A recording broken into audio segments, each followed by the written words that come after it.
2025년 AI 시대죠. 정말 멋진 웹사이트나 웹 앱을 만들었는데 막상 딱 오픈하고 나니까 이걸 사람들이 어떻게 찾아오게 하지? 이 고민 지금 하고 계시죠? 네, 정말 많은 분들이 그 고민을 하고 계실 거예요. 그렇죠. 보내주신 자료들을 보니까 와, 이젠 검색의 규칙이 완전히 뒤바뀌고 있구나. 이게 그냥 피부로 느껴지더라고요. AI가 검색 결과를 그냥 뚝딱 요약해주는 시대에 기존의 그 검색 엔진 최적화, SEO 방식이 더는 안 통한다는 분석부터요. 또 뭐 구글 서치 콘솔 같은 실용적인 도구 사용법까지 정말 파고들 게 많아 보였습니다. 맞습니다. 오늘 저희의 목표가 바로 그 지점입니다. 이 자료들을 하나하나 뜯어보면서 2025년 이후의 검색 환경이 어떻게 바뀌고 있는지 그걸 명확하게 이해하고요. 당신의 웹사이트가 이 거대한 파도 속에서 살아남고 또 성장할 수 있는 구체적인 전략 지도를 함께 그려보는 거죠. 단순히 이런 게 있습니다 하고 나열하는 걸 넘어서 그래서 당신은 지금 당장 무엇부터 시작해야 하는가에 대한 실질적인 답을 찾아가 보겠습니다. 좋습니다. 사실 자료를 읽으면서 가장 먼저 등골이 서늘해졌던 부분이 있어요. 바로 전통적인 키워드 때려넣기 방식의 SEO가 거의 무의미해지고 있다는 지적이었습니다. 구글의 SG, 그러니까 생성형 검색 경험 같은 AI 모델이 등장하면서 이제는 AI가 검색 결과를 직접 요약해서 보여준다는 거잖아요. 바로 그겁니다. 사용자가 굳이 여러 웹사이트를 클릭해서 들어갈 필요가 점점 줄어들고 있다는 신호죠. 예를 들어 당신이 2025년 최고의 전기차를 검색했다고 한번 상상해 보세요. 예전 같았으면 관련 리뷰 사이트나 자동차 회사 홈페이지 링크가 1위부터 10위까지 쭉 떴을 겁니다. 네, 그랬겠죠. 하지만 이제는 AI가 검색 결과 최상단에서 테슬라 모델 3는 주행거리가 길다는 장점이 있고 아이오닉 6는 충전 속도가 빠르다는 평가를 받습니다. 라고 마치 전문가처럼 바로 요약해서 답변을 주는 식입니다. 아, 바로 그 지점에서 제로 클릭 검색이라는 개념이 나오더군요. 보내주신 자료에 따르면 전체 검색의 무려 68%가 사용자가 다른 웹사이트를 클릭하지 않고 검색 결과 페이지에서 끝난다고 하던데 솔직히 이 숫자를 보고 좀 무서워졌습니다. 그럼 제가 열심히 블로그 글 써도 아무도 안 들어온다는 뜻인가요? 제 웹사이트는 이제 끝인 건가요? 하하하, 아니요. 그렇게 극단적으로 생각할 필요는 없습니다. 하지만 위협인 것은 분명하죠. 이 현상은 SEO의 패러다임이 바뀌고 있다는 가장 강력한 증거거든요.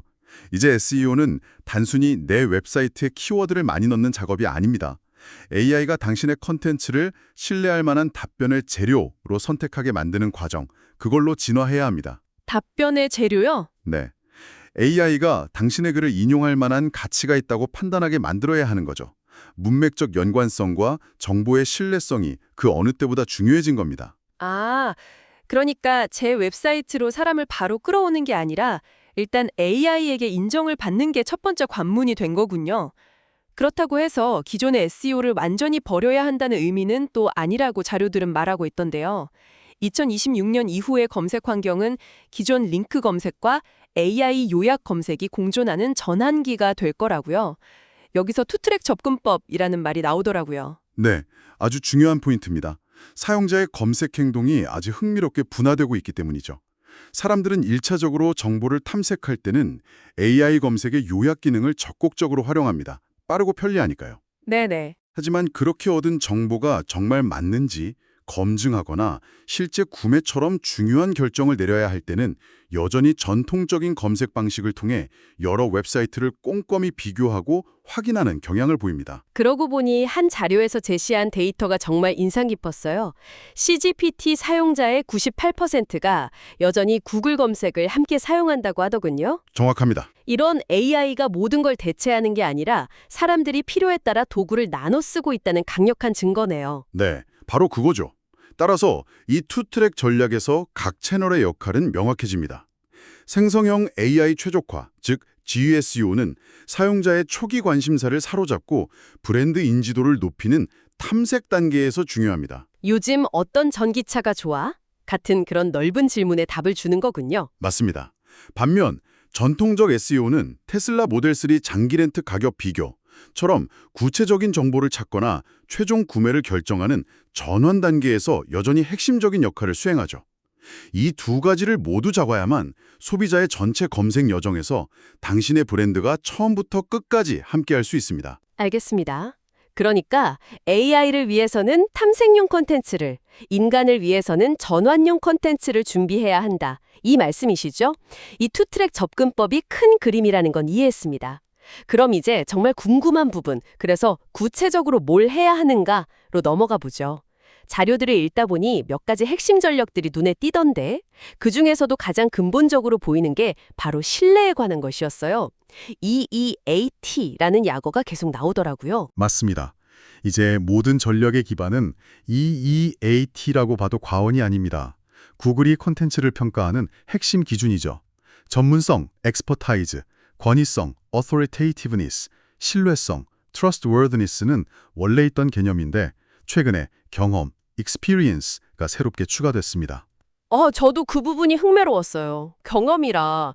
그럼 이제 정보성 글 대신 제 개인적인 일기를 써야 구글이 좋아한다는 뜻인가요? 구체적으로 뭘 의미하는 거죠? 하하, 그런 건 아니고요. 단순한 정보 나열을 넘어 그 주제에 대해 실제 사용 경험이나 직접 겪은 체험이 담긴 콘텐츠에 더 높은 점수를 주겠다는 명확한 신호입니다. 아, 실제 경험. 네. 예를 들어 새로운 스마트폰 리뷰를 쓴다고 할 때 그냥 스펙만 줄줄 읊는 글보다 제가 일주일간 직접 써보니 배터리는 생각보다 빨리 닳았지만 카메라는 야간 촬영에서 정말 발군이었습니다. 처럼 실제 경험이 녹아있는 글을 더 높게 평가하겠다는 거죠. 그렇군요. 특히 YMOL, 즉 Your Money or Your Life라고 불리는 사람들의 돈이나 건강, 삶에 직접적인 영향을 미치는 콘텐츠는 이 EAT 기준이 훨씬 더 엄격하게 적용된다고 하더라고요. 네. 거의 절대적인 기준이 됐습니다. 금융상품 추천이나 건강정보 같은 콘텐츠는 해당 분야의 전문가가 직접 작성하거나 최소한 감수하지 않으면 이제 검색 상위 노출이 거의 불가능하다고 봐야 합니다.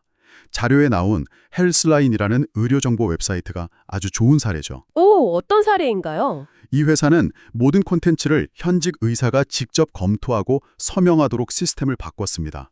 그 결과 구글의 대규모 알고리즘 업데이트가 있을 때마다 경쟁 사이트들은 순위가 요동쳤지만 헬스라인은 안정적으로 최상위권을 유지할 수 있었죠. 와, 결국 누가 그 정보를 만들었는지가 검색 순위의 핵심이 되었다는 거네요. 정말 중요한 변화입니다. 자, 그럼 두 번째 전략으로 넘어가 보죠. 이것도 정말 큰 변화라고 느꼈는데 바로 텍스트를 넘어라입니다. 음성 VSEO와 영상의 중요성이요. 이제 저도 유튜버가 되어야 하는 시대가 온 걸까요? 하하, 꼭 그럴 필요는 없지만 무시할 수는 없는 흐름입니다. 사람들이 키보드로 타이핑하는 것뿐만 아니라 스마트폰이나 스피커에 대고 말로 검색하는 게 일상이 됐으니까요. 한 자료에 따르면 2025년까지 모바일 검색의 35% 이상이 음성 검색으로 이루어질 전망이라고 합니다. 35%나요? 네, 여기에 대응하려면 대화형 콘텐츠가 필수적입니다. 사람들이 실제로 질문할 법한 문장 형태로 콘텐츠를 구성해야 한다는 거죠. 대화형 콘텐츠라 예를 들면 어떤 게 있을까요? 스타벅스의 사례가 아주 좋은 예시입니다. 웹사이트에 어떤 커피를 선택해야 할까요 같은 FAQ 페이지를 추가했어요. 아, FAQ요? 네, 그리고 그 답변을 아침에는 산뜻한 산미가 있는 케냐 원두가 좋고 오후에는 부드러운 라떼가 어울립니다. 처럼 마치 바리스타가 직접 대답해주는 듯한 자연스러운 문장으로 제공했죠. 이 전략 덕분에 아침에 마시기 좋은 커피 같은 음성 검색 결과에서 최상위에 노출될 수 있었습니다. 아, 질문과 답변 형식으로 콘텐츠를 만드는 거군요. 생각보다 간단하네요. 영상, 특히 숏폼 영상의 중요성도 빼놓을 수 없겠죠. 2024년 기준으로 검색 결과에서 영상 콘텐츠가 텍스트보다 상위에 노출될 확률이 50% 이상 증가했다는 데이터도 있더군요. 맞습니다. 텍스트로 길게 설명하는 것보다 짧은 영상 하나가 훨씬 효과적일 때가 많죠. 나이키가 좋은 예입니다. 나이키요? 네, 신제품 신발 리뷰를 긴 블로그 글 대신 1, 2분짜리 핵심 기능만 보여주는 짧은 영상으로 제작해서 올렸더니 관련 검색어에서 영상이 최상단에 노출되면서 트래픽이 급증했다고 합니다. 모든 걸 영상으로 만들 필요는 없지만 당신의 제품이나 서비스를 시각적으로 보여주는 게 더 효과적인 부분은 분명히 영상으로 공략해야 합니다. 알겠습니다. 세 번째 전략도 정말 흥미로웠어요. 콘텐츠를 널리 확산시켜라. 소셜 신디케이션과 경쟁사 분석을 활용하는 전략인데 특히 경쟁사 분석 부분이 정말 영리하다고 생각했습니다. 그렇죠. 훌륭한 콘텐츠를 만들었다면 그걸 당신의 웹사이트에만 가둬두면 안 됩니다.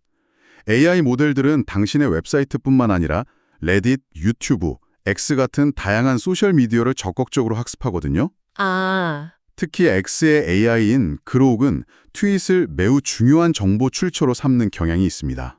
그래서 나온 실용적인 팁이 블로그 글 하나를 썼다면 그걸로 끝내지 말고 AI 도구를 활용해서 링크드인이나 X 게시물 형태로 변환해서 확산시키라는 거였죠. 꼭 사람이 많이 보지 않아도 AI, 로봇이 그 내용을 읽고 학습하게 만드는 게 목적이라는 점이 신선했어요. 그리고 대안 페이지 전략. 이건 정말 강력합니다. 당신의 경쟁사 제품을 검색하는 사람들을 타겟으로 5제품 대안 5가지 같은 비교 콘텐츠를 만드는 거죠. 자료에 나온 한 소프트웨어 회사의 사례가 인상적인데요. 이 전략을 사용했더니 놀라운 일이 벌어졌습니다. 어떤 일이요? AI가 경쟁사 제품에 대해 설명하면서도 그 정보의 출처로 바로 이 회사의 대안 페이지를 인용하기 시작한 겁니다. 와, 그건 정말 대단하네요. 거의 서치 엔진 주짓수 같은데요.